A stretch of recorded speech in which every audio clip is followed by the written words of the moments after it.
नमस्ते। आज मैले नयाँ भिडियो लिएर उपस्थित भएको छु। आजको भिडियोमा चाहिँ स्मोक म्याक 225 वाट डीसी मोड लिएर आएको छु, मोड किट। र यसमा चाहिँ खास प्रब्लम चाहिँ के छ भन्दाखेरि चाहिँ यो अन हुँदैन।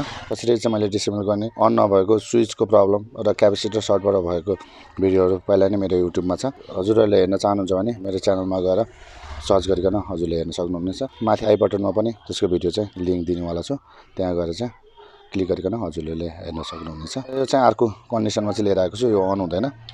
यो नि किन अन नभएको, किनभने अरु त सबै फ्रेसै छ, तर यो अन हुँदैन। के रहेछ त्यसको प्रब्लम त्यो हेर्नेवाला छौं। र साथै मेरो भिडियो कस्तो लाग्छ प्लिज लाइक, कमेन्ट र शेयर गरिदिनु होला। साथै नयाँ भ्युअर्सहरु चाहिँ मेरो च्यानलमा भिजिट गर्दै हुनुहुन्छ भने प्लिज मेरो च्यानललाई चाहिँ सब्स्क्राइब गरिदिनु होला र यो भिडियोलाई चाहिँ धेरै भन्दा धेरै शेयर गरिदिनु होला। र राम्रो लाग्यो पनि नलागे पनि भिडियोमा चाहिँ कमेन्ट चाहिँ दिनु होला। र कस्तो खालको भिडियो हजुरहरुलाई मन पर्छ प्लिज कमेन्ट गरिदिनु होला, कमेन्टमा लेखिदिनु होला। त्यही अनुसारले चाहिँ मैले नयाँ भिडियो लिएर आउने प्रयास गर्नेवाला छु। सुरु गर्नुभन्दा अगाडि चाहिँ मेरो च्यानलको सानो इन्ट्रो पछि चाहिँ हामी यसलाई सुरुवात गरौँ है त।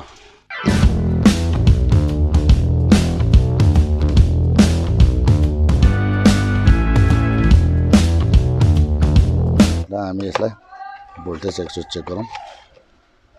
यसमा 6.30 आइरहेको छ, यसमा 3 आइरहेको छ, यसमा 6.30, यसमा छैन, छैन, यसमा छैन, यसमा 6.70, 7.4 भोल्टले चाहिँ कन्भर्ट गरिकन चाहिँ 3.27 भोल्टमा चाहिँ यसले आउटपुट गरेको छ।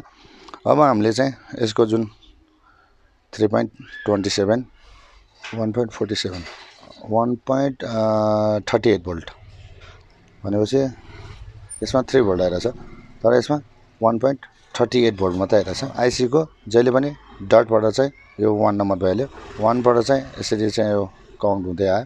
आइसकेपछि यसको 1 2 3 4 4 मा चाहिँ 4 बाट कन्टिन्युटी भयो। र यसमा 3 समथिङ आइरहेछ र यो यहाँबाट यता आयो। ब्याट्री फुल छ भने चाहिँ 7 भोल्ट 3.5 भोल्ट 27 भोल्ट चाहिँ यसले आउट गर्छ। र यसले आउट गरिसकेपछि यो भोल्टेज चाहिँ हाम्रो जुन सिस्टम आइसी छ, यो सिस्टम आइसी मा दिएको हुन्छ यो 3.5 भोल्ट। र यसमा चाहिँ यसको जुन लेग छ यसमा डट डट छ, यो चाहिँ टु साइडको चाहिँ प्रिन्ट हो, डबल प्रिन्ट छ यसमा। र यसको यहाँबाट प्रिन्ट निक्लेको छ। यो चाहिँ यसमा चाहिँ यसरी प्रिन्ट गएको छ, यसरी प्रिन्ट गएर यसरी गरेर यहाँनेर जुन यो पोइन्टमा आएको छ, यो पोइन्ट भनेको भी यसरी चाहिँ यसमा आएको छ। अब यो भागलाई चाहिँ हामीले यसरी हेर्दाखेरि यो भागमा आएको छ भनेपछि यसै लाइनबाट चाहिँ यसमा चाहिँ भोल्ट जानु पर्यो। 1 2 3 4 लेगमा चाहिँ भोल्टेज जानु पर्यो, तर यसमा भोल्टेज गएको छैन। हाम्रो भोल्टेज आएको छैन, एकचोटि त्यसलाई चेक गरौँ। त्यसपछि नयाँ आएको खण्डमा चाहिँ हामीले यहाँदेखि यहाँसम्म चाहिँ एउटा जम्पर लगाउँ। यसमा कन्टिन्युटी छ, तर यसमा चाहिँ आउने जाने गरिरहेछ। अब यसलाई चाहिँ एकचोटि हामी भोल्टेज पनि चेक गरौँ। यसमा 3 भोल्ट, ब्याट्री फुल भने 3.5 3.30 समथिङ भोल्ट आउँछ। यसमा 5 point समथिङ, किनभने यसमा भोल्टेज कम छ यो ब्याट्रीमा। र अब यसमा यहाँनेर 3.27 भोल्ट आछ, यसमा 1.39 भोल्ट आछ। यसमा 3.9 भोल्ट आउनु पर्यो, किन नआएको त यसलाई? अब यसलाई एकचोटि हामी नर्मली चेक गर्नलाई चाहिँ यसमा एकचोटि सर्ट गरेर हेरौँ।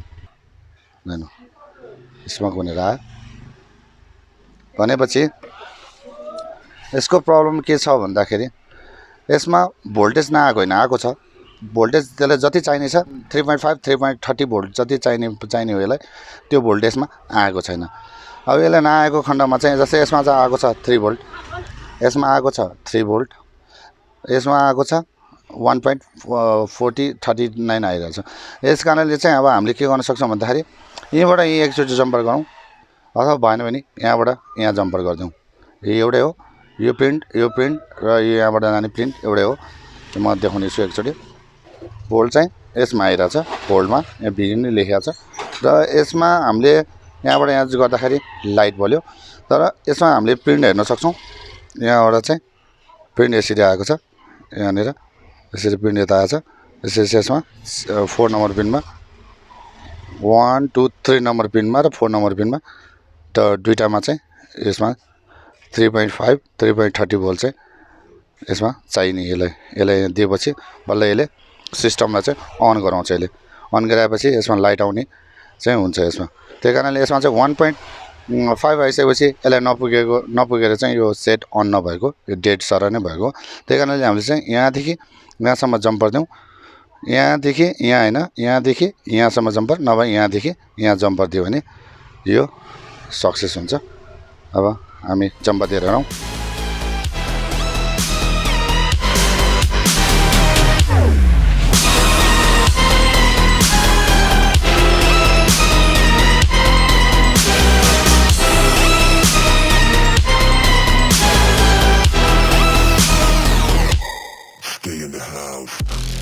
यसमा चाहिँ 7 भोल्टै दियो भने यो आइसी चाहिँ ड्यामेज हुन्छ त्यही भएर यतापट्टि सर्चै छैन पहिला हेरौँ सर्च छैन र यहाँनिर हामीले जम्पर गरौँ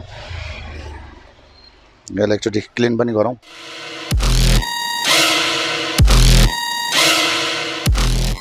यसरी हामीले क्लिन गरौँ गरिसकेपछि यहाँ पनि जोइन गरौँ गरिसकेपछि अब यसमा एकचोटि ब्याट्री दिएर हेरौँ है त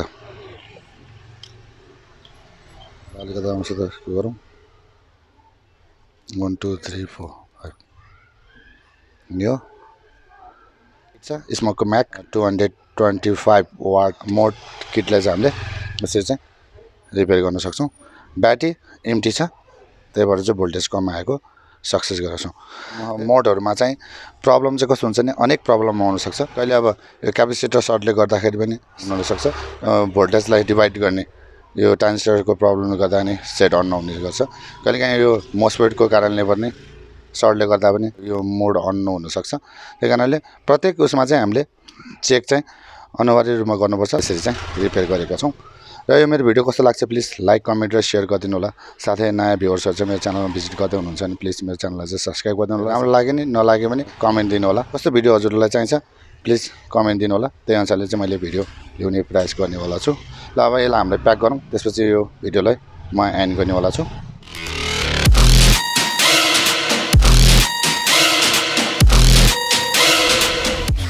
जुन आजको यो भिडियोबाट चाहिँ म बिदा लिन चाहन्छु Lock the door.